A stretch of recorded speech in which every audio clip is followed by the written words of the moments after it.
வளைந்தார்கள் இந்த 7 கன்னிகைகளும்.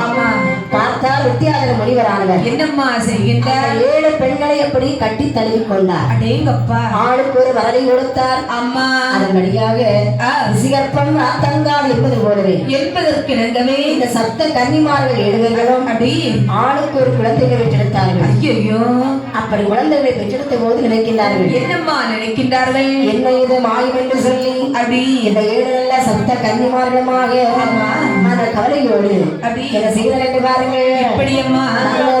ஆம்பிகவாடி